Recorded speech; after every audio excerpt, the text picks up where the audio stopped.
అందరికీ నమస్కారం. నిన్న ఏదైతే నా బర్త్డే పార్టీ జరిగిందో ఒక చిన్న ఇంట్లో పార్టీ లాగా ఒక ఫ్యామిలీ ఫంక్షన్ లాగా జరుపుకోవాలన్న ఒక ఉద్దేశంతో ఆ రిసార్ట్లో మా అమ్మా నాన్నల కోరిక మేరకు మా అమ్మా నాన్నలతో కలిసి మా ఫ్యామిలీ మెంబర్స్తో కలిసి నేను జరుపుకోవడం జరిగింది. అక్కడ మా అమ్మా నాన్నలు, మా అమ్మా నాన్న ఫ్రెండ్స్, మా ఫ్రెండ్స్, మా ఫ్యామిలీ ఫ్రెండ్స్, మా టీమ్ మెంబర్స్ మాత్రమే ఉండడం జరిగింది. అండ్ అట్లనే లిక్కర్ ఉండడం జరిగింది, సౌండ్ సిస్టమ్ ఉండడం జరిగింది. సో సౌండ్ సిస్టమ్కి లిక్కర్కి పర్మిషన్ తీసుకోవాలని చెప్పి నాకు అస్సలు అవగాహన లేదు, ఐడియా కూడా లేదు. అది అనుకోకుండా సడన్గా ప్లాన్ చేసుకొని వెళ్ళిపోవడం జరిగింది అక్కడ. సో అందుకు నాకు అవగాహన లేదు, లేకుంటే నేను డెఫినెట్లీ నేను తీసుకునేదాన్ని.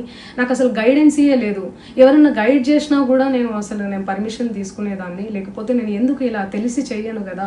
సో ఇదంతా ఇలా తెలిసి అయితే నేను తప్పు చేయలేదు, తెలియకుండా ఇది జరిగిపోయింది.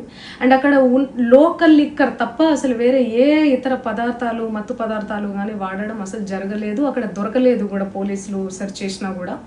అండ్ అక్కడ ఎవరికైతే పాజిటివ్ వచ్చింది అని చెప్పి పోలీసులు చెప్తున్నారో ఆయన ఎక్కడో ఒక చోట తీసుకున్నాడు, ఎప్పుడో తీసుకున్నాడు అని చెప్పి తేలిందని చెప్పి పోలీసులే చెప్పారు. అండ్ అది ఇన్వెస్టిగేషన్ కూడా జరుగుతుంది. మేము కూడా పోలీసులకు కోఆపరేట్ చేస్తున్నాము.